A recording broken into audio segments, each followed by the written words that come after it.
अस्सलामुअलैकुम। Hello friends, welcome to my Zahara's kitchen. मैं हूं जहारा। उम्मीद करती हूं आप सब खैरियत से ज़रूर होंगे। आज मैं आप सभी के साथ छोले और चने को किस तरह से 6 महीने से भी ज़्यादा फ्रिज में स्टोर करके रख सकते हैं वो तरीका मैं बताने वाली हूं। आने वाले माह रमज़ान में इफ़्तार के वक्त चने के बिना इफ़्तारी अधूरी होती है। तो चना जो है ना, उसे हम पहले भिगोते हैं, उसके बाद बॉईल करते हैं, उसके बाद हमें उससे जो भी रेसिपी बनाना होता है हम बनाते हैं। अगर हम किसी वजह से चना भिगोना भूल जाते हैं, फिर हमें इफ्तारी के वक्त चने की कोई भी रेसिपी नहीं मिलती है। तो अगर हम पहले से ही इसे बनाकर रख लें और इफ्तारी में सिर्फ 1 मिनट के अंदर हमारा चना तैयार हो जाएगा और हम जो भी चाहें रेसिपी उससे बनाकर तैयार कर सकते हैं। उसके लिए क्या है ना, मैं आज बहुत ही हेल्पफुल टिप्स बताने वाली हूँ, जिससे आपका टाइम भी बहुत ही बचेगा रमज़ान में, और आपको क्या है ना, बहुत ही आसान तरीका भी हो जाएगा अगर आप इस तरह से स्टोर कर लेते हैं।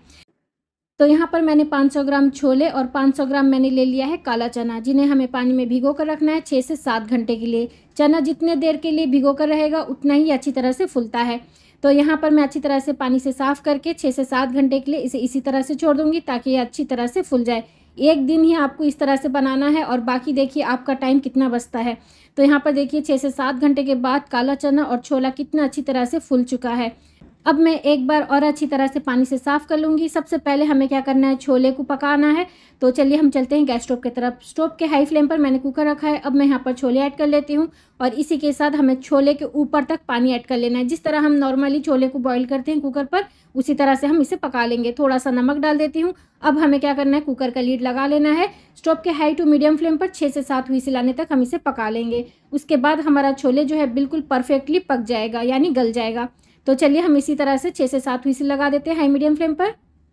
6 से 7 व्हिसल लगाने के बाद मैंने स्टोव को ऑफ कर लिया था। अब जो है प्रेशर खुद ब खुद रिलीज़ हो चुका है और देखिए हमारे छोले कितने अच्छी तरह से फूल चुके हैं और बहुत ही अच्छी तरह से सॉफ्ट भी हो गया है। इस तरह से हाथ से दबा कर देख लें। अब हमें क्या करना है, इसे छान लेना है एक छलनी पर।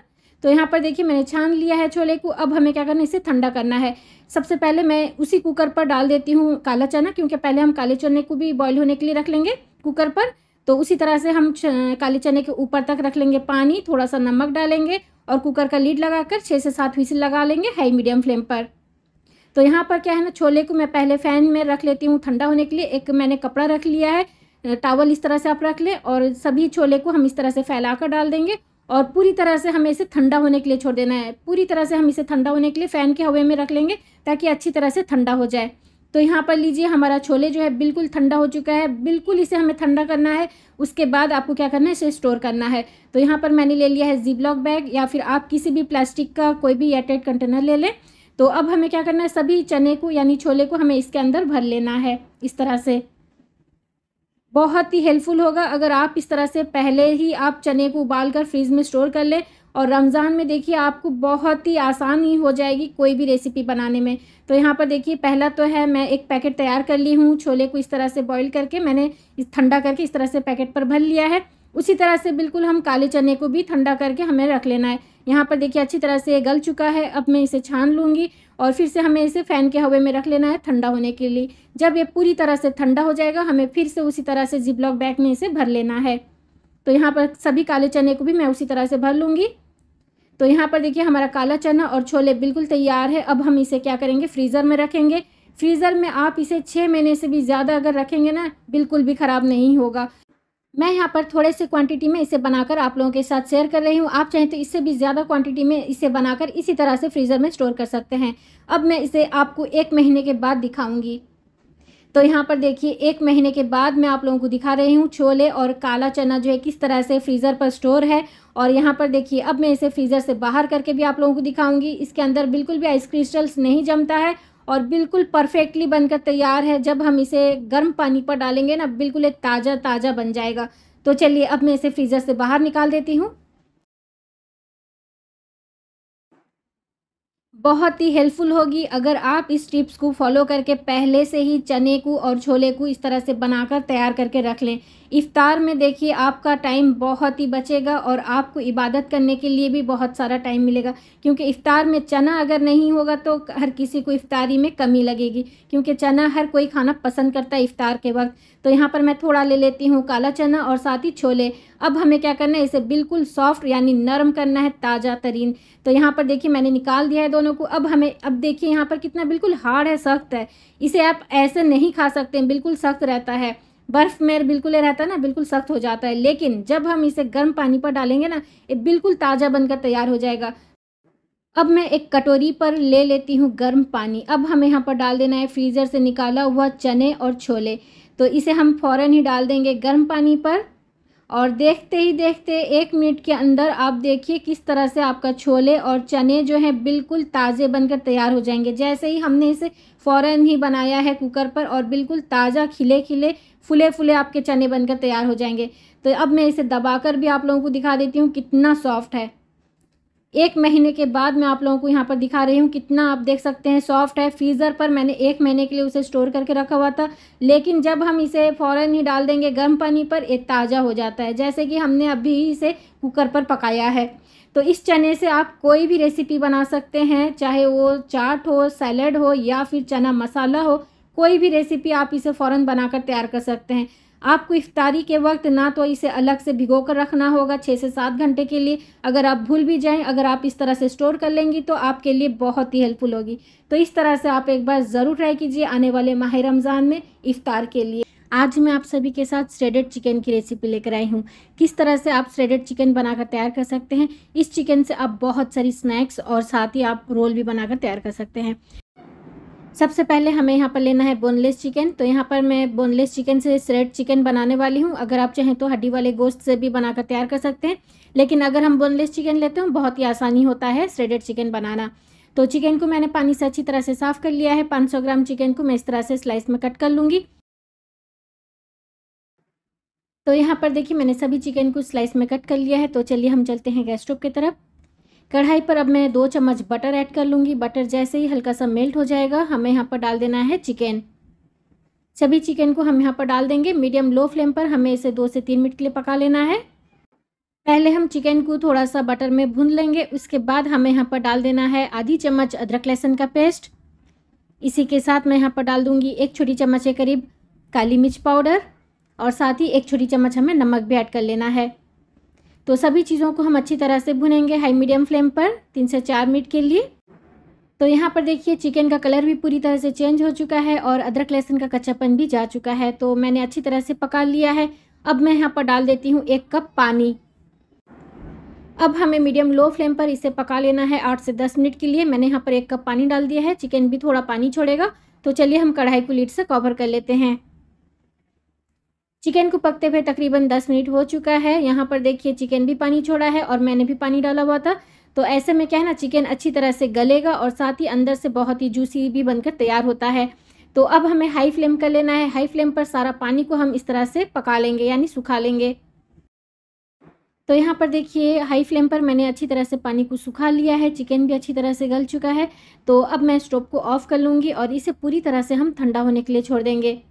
इस तरह से आप चाहें तो कुकर पर भी बनाकर तैयार कर सकते हैं। 2 से 3 व्हिसिल हाई फ्लेम पर लगा लें और फिर उसके बाद जितना एक्स्ट्रा पानी होगा आप उसी में ही उसे पकाकर सुखा दें। तो यहाँ पर हमारा चिकन जो है अच्छी तरह से ठंडा हो चुका है। अब मैं इस तरह से हाथ से श्रेड कर लेती हूँ। आप चाहें तो इस तरह से हाथ से भी श्रेड कर सकते हैं, यानी चिकन को हमें खोल लेना है, या फिर स्पून से भी या फिर फॉर्क से भी आप इसे खोल सकते हैं। क्योंकि चिकन अच्छी तरह से सॉफ्ट हो चुका है, गल चुका है, तो आसानी से श्रेड हो जाएगा। तो इस तरह से आप कोई भी प्रोसेस आप चाहें तो कर सकते हैं, हाथ से करें या फिर स्पून से करें। तो लीजिए फ्रेंड्स, हमारा श्रेडेड चिकन बिल्कुल बनकर तैयार है। इसे बनाना बहुत ही आसान है और बहुत ही मज़ेदार का भी श्रेडेड चिकन बनकर तैयार होता है। इस चिकन से आप बहुत सारी रेसिपी बनाकर तैयार कर सकते हैं, चाहे वो कटलेट हो या फिर रोल हो या फिर सैंडविच हो।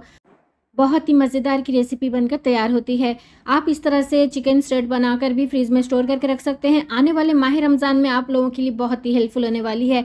इफ्तार के वक्त आपका झटपट बहुत ही मज़ेदार का नाश्ता बनकर तैयार हो जाएगा। तो फ्रेंड्स, अगर आज की श्रेडेड चिकन की रेसिपी आप लोगों को पसंद आई है, आप लोगों के लिए हेल्पफुल लगती है, तो प्लीज़ इस वीडियो को लाइक, शेयर और मेरे चैनल को सब्सक्राइब ज़रूर करते हुए जाइए। अस्सलामुअलैकुम, hello friends, welcome to my Zahara's kitchen. मैं हूँ जहारा। उम्मीद करती हूँ आप सब खैरियत से ज़रूर होंगे। आज मैं आप सभी के साथ बहुत ही मज़ेदार चटपटेदार चटनी की रेसिपी लेकर आई हूँ। आने वाले माह रमज़ान में इफ्तार के लिए आप इसे बनाकर फ्रीज़ में स्टोर करके रख सकते हैं। 1.5 से 2 महीने तक आप इसे फ्रीज में स्टोर करके रख सकते हैं। ना तो इसका कलर चेंज होगा और ना ही इसके टेस्ट में कोई फ़र्क आएगा। बहुत ही लाजवाब चटनी बनकर तैयार होता है और इसे आप किसी भी स्टार्टर या फिर स्नैक्स के साथ भी खा सकते हैं। रमज़ान के लिए बहुत ही हेल्पफुल होगा अगर आप इस तरह से इफ्तार के लिए इसे बनाकर स्टोर करके रख लें। तो चलिए इस चटनी की रेसिपी को बनाना स्टार्ट करते हैं। तो यहाँ पर मैंने एक ब्लेंडर जार ले लिया है। अब मैं यहाँ पर डाल देती हूँ 200 ग्राम हरा धनिया, फ्रेश हरा धनिया लेना है और उसके साथ हमें पत्ते के साथ डंडी भी उसका लेना है। अब मैं यहाँ पर डाल देती हूँ 150 ग्राम पुदीना, दोनों को मैंने अच्छी तरह से पानी से साफ़ कर लिया है। अब मैं यहाँ पर हाफ इंच का अदरक डाल देती हूँ, 2 हरी मिर्च आप अपने टेस्ट के मुताबिक लीजिएगा, 6 से 7 हमें लेना है लहसुन के कली और 1 छोटी चम्मच साबुत जीरा। अब मैं यहाँ पर डाल देती हूँ आलू भुजिया, आप चाहें तो यहाँ पर सेव का इस्तेमाल कर सकते हैं। मैंने 1 कप डाला है। 1 छोटी चम्मच चाट मसाला पाउडर और 1 छोटी चम्मच हमें काला नमक डाल देना है क्योंकि आलू भुजिया में नमक होता है। अब मैं यहाँ पर 3 से 4 चम्मच फ्रेश दही डाल देती हूँ। इसी के साथ हमें यहाँ पर बर्फ़ भी डाल देना है क्योंकि बर्फ़ डालने से इसका कलर बिल्कुल भी चेंज नहीं होता है। तो चलिए इन सभी को हम अच्छी तरह से पीस लेते हैं, बिल्कुल हमें एक फाइन पेस्ट कर लेना है। आलू भुजिया की वजह से चटनी का टेक्सचर बहुत ही अच्छा आएगा, क्रीमी टेक्सचर आएगा और साथ ही हमने जो बर्फ़ डाला है इसकी वजह से चटनी का कलर बिल्कुल भी चेंज नहीं होगा, इसी तरह से ग्रीन ही रहेगा। और साथ ही हमने यहाँ पर जो दही डाला है, दही की वजह से चटनी के अंदर खट्टापन आता है जो कि खाने में बहुत ही अच्छा लगता है और हमें नींबू का यहाँ पर इस्तेमाल नहीं करना है। तो लीजिए फ्रेंड्स, हमारा ग्रीन चटनी यानी हरी चटनी, चटपटेदार चटनी बिल्कुल बनकर तैयार है। इसे आप किसी भी कबाब के साथ खाएं या फिर दही भल्ले में खाएं या फिर चाट में भी खाएं, बहुत ही लाजवाब लगता है क्योंकि चटनी इतना मज़ेदार का होता है। इसे आप जिसमें भी लगाकर खाएं या फिर डालकर खाएं तो उस रेसिपी का टेस्ट बहुत ही बढ़ जाता है। अगर आप इस तरह से चटनी बनाकर स्टोर कर लेते हैं फ्रीज़ में, आने वाले माह रमज़ान में इफ़्तार के वक्त बहुत ही हेल्पफुल होगा आपको क्योंकि इफ़्तार में बहुत सारे पकोड़े होते हैं, कबाब होते हैं, तो इस चटनी को उसके साथ सर्व कीजिए, बहुत ही लाजवाब लगता है खाने में। आज मैं आप सभी के साथ खजूर इमली की खट्टी मीठी चटनी की रेसिपी शेयर करने वाली हूँ, जिसे बनाना बहुत ही आसान है, बहुत ही मज़ेदार का चटनी बनकर तैयार होता है। आप इसे फ्रीज़ में 2 महीने से भी ज़्यादा स्टोर करके रख सकते हैं। इस चटनी को बनाने के लिए आप लोगों को कोई भी परेशानी नहीं होगी। फर्स्ट टाइम भी अगर आप बनाएंगे तो आपका खट्टा मीठा चटनी बिल्कुल इसी तरह से बनकर तैयार होगा, वो भी खजूर और इमली से बनी हुई चटनी। तो इस रेसिपी को एंड तक ज़रूर देखते रहिए, आप लोगों को बहुत ही पसंद आएगा। तो चलिए इस चटनी की रेसिपी को बनाना स्टार्ट करते हैं। सबसे पहले हमें 250 ग्राम इमली को गर्म पानी में भिगोकर आधे घंटे के लिए छोड़ देना है ताकि इमली जो है फूलकर सॉफ्ट हो जाए। तो यहाँ पर मैं इसका लीड लगाकर आधे घंटे के लिए साइड पर रख लेती हूँ। तो अब जो है हमारा आधा घंटा हो चुका है और इमली भी बहुत ही अच्छी तरह से फूलकर सॉफ्ट हो चुका है। अब इस तरह से हाथ से आपको मैश कर लेना है, इसे मसल कर इसका जितना भी रेसे हैं और साथ ही इसका बीज जो है इमली का, हमें उसे निकाल लेना है। तो इस तरह से आपको सभी रेसे और इमली जो है, इमली का बीज जो है, हमें उसे निकाल देना है। तो यहाँ पर देखिए इमली का पल्प बिल्कुल बनकर तैयार है। अब मैं इस बाउल को साइड पर कर लेती हूँ और एक ब्लेंडर जार ले लूँगी जिस पर हमें डालना है 100 ग्राम खजूर। खजूर का मैंने सीड जो है उसे निकाल दिया है। अब मैं यहाँ पर 200 ग्राम गुड़ को भी डाल देती हूँ। गुड़ को मैंने नाइफ से इस तरह से क्रश कर लिया है। इसी के साथ हमें यहाँ पर इमली का पल्प भी थोड़ा सा डाल देना है क्योंकि खजूर का हम पेस्ट करेंगे, पानी नहीं डालिएगा, इस तरह से इमली का पल्प इसमें डाल देना है। अब मैं इसे पेस्ट कर लेती हूँ। तो यहाँ पर देखिए मैंने पेस्ट किया है, बाकी का इमली का पल्प भी मैं यहाँ पर डाल दूँगी और हमें एक फाइन पेस्ट कर लेना है। तो यहाँ पर देखिए खजूर का और इमली का मैंने पेस्ट अच्छी तरह से कर लिया है और जो भी बाकी छोटे छोटे टुकड़े रहेंगे वो छानने में निकल जाएंगे। तो यहाँ पर मैंने एक बड़ा सा बोल रखा है, उस पर छलनी रखा है और इस तरह से मैं डाल देती हूँ पल्प और साथ ही थोड़ा सा मैंने पानी भी डाला है। अच्छी तरह से हम इसे छान लेंगे। तो यहाँ पर देखिए मैंने अच्छी तरह से खजूर और इमली का पेस्ट जो था उसे मैंने छान लिया है और अब हमें क्या करना है, इसे पकाना है। बिल्कुल स्मूथ टेक्सचर आप देख सकते हैं, इसमें कोई भी दाने नहीं है। तो चलिए हम चलते हैं गैस स्टोव की तरफ। स्टोव के लो फ्लेम पर मैंने कढ़ाई रखी है, 2 चम्मच के करीब हमें रिफाइंड ऑयल डाल देना है। जब तेल हल्का सा गर्म हो जाएगा हमें यहाँ पर डाल देना है खजूर और इमली का पेस्ट। तो यहाँ पर जो है मैंने गुड़ पहले से ही डाल दिया है, हमें और एक्स्ट्रा नहीं डालना है। परफेक्ट मेजरमेंट के हिसाब से मैं यहाँ पर आप लोगों को सभी चीज़ें बताती जा रही हूँ। अब मैं यहाँ पर डाल देती हूँ 2 चम्मच टोमेटो सॉस। इससे क्या है ना, कलर भी अच्छा आएगा और साथ ही इसका टेस्ट भी बहुत ही अच्छा आता है। अब मैं यहाँ पर डाल देती हूँ 1 छोटी चम्मच काला नमक। आप चाहें तो सफ़ेद नमक का भी इस्तेमाल कर सकते हैं, लेकिन मैं यहाँ पर काला नमक डाल रही हूँ। इसी के साथ 1 छोटी चम्मच हमें लाल मिर्च पाउडर भी डाल देना है क्योंकि इसमें थोड़ा सा अगर तीखापन रहेगा तो खाने में ज़्यादा अच्छा लगता है। 1 छोटी चम्मच मैंने लिया है सौंठ का पाउडर। अब हमें क्या करना है, अच्छी तरह से मिला लेना है। स्टोव के हाई फ्लेम पर हम लगातार चम्मच चलाते रहेंगे जब तक इसके अंदर एक उबाल ना आ जाए, यानी खौलने ना लगे। तो यहाँ पर देखिए अच्छी तरह से खौलने लगा है। अब हमें क्या करना है, स्टोव का फ्लेम लो कर लेना है। लो फ्लेम पर हम इसे 15 से 20 मिनट के लिए पकाएंगे और हमें कुछ भी नहीं करना है। तो लीजिए फ्रेंड्स, यहाँ पर 20 मिनट हो चुका है और इमली का जो है चटनी बिल्कुल बनकर तैयार है। इसका टेक्सचर देखिए, मैं आप लोगों को दिखा देती हूँ। इस तरह से अगर स्पैचुला में आप हाथ मारेंगे तो इस तरह से लकीर आ जाता है। तो इसी से समझिए आपका चटनी परफेक्ट बन चुका है। अब हमें क्या करना है, यहाँ पर मैं डाल देती हूँ 1 चम्मच मगज। इसे क्या ना देखने में खूबसूरत लगता है, खाने में तो कोई टेस्ट में आएगा नहीं, लेकिन ये देखने में खूबसूरत लगता है अगर हम चटनी में डालते हैं तो अब हमें क्या करना है, स्टोव को ऑफ कर लेना है, क्योंकि हमारा इमली और खजूर का चटनी बिल्कुल बनकर तैयार है। परफेक्ट कंसिस्टेंसी बन चुका है, क्योंकि इसके आप देख सकते हैं स्पैचुला में किस तरह से कोटिंग हो जाता है। इसी से अंदाज़ा लगाइए आपका चटनी परफेक्ट बन चुका है। अब हमें स्टोव को ऑफ कर लेना है और पूरी तरह से ठंडा होने के लिए इसे रूम टेम्परेचर पर छोड़ देना है। तो यहाँ पर देखिए हमारा चटनी ठंडा होने के बाद कितना गाढ़ा हो चुका है, लेकिन ज़्यादा सूखा सा चटनी नहीं है, परफेक्ट है। अगर हम इस चटनी को ज़्यादा सुखा देंगे, फिर हमें इसे फ्रीज में भी स्टोर करके रखना होता है तो और भी ये जम जाता है। तो इसलिए आपको इतना ही टेक्सचर इसका रखना है। अगर आप इसे ज़्यादा सुखाएंगे तो ये और भी गाढ़ा हो जाएगा। अगर हम इस तरह से रखते हैं तो जब हम दही बल्ला बनाते हैं उसमें डालेंगे तो ज़्यादा खाने में अच्छा लगेगा। इसी के साथ समोसा चाट हो, कोई भी चाट हो, उसमें अगर आप इस तरह से चटनी डालेंगे तो खाने में बहुत ही मज़ेदार का लगेगा। इस चटनी को आप चाहें तो गोलगप्पे का जो पानी होता है ना, खट्टा मीठा पानी, उसमें भी इस्तेमाल कर सकते हैं। इससे आप 3 से 4 चम्मच भी डाल सकते हैं, बहुत ही मज़ेदार का लगता है इससे अगर हम पानी बनाते हैं गोलगप्पे के लिए। तो इस चटनी को भी आप फ्रीज़ में स्टोर करके रख सकते हैं 2 महीने से भी ज़्यादा। इसका टेस्ट बिल्कुल बरकरार रहेगा, ख़राब नहीं होगा। किसी भी एयरटाइट कंटेनर में आप स्टोर करके रख सकते हैं। तो फ्रेंड्स, अगर आज की खजूर और इमली की खट्टी मीठी चटनी की रेसिपी आप लोगों को पसंद आई है, आप लोगों के लिए हेल्पफुल लगती है, तो प्लीज़ इस वीडियो को लाइक, शेयर और मेरे चैनल को सब्सक्राइब ज़रूर करते जाइए। साथ में बेल आइकन को क्लिक करना मत भूलिएगा। तो चलिए मिलते हैं एक नई रेसिपी के साथ। अपना ख्याल रखें और मुझे दुआओं में याद ज़रूर रखें। अल्लाह हाफिज़।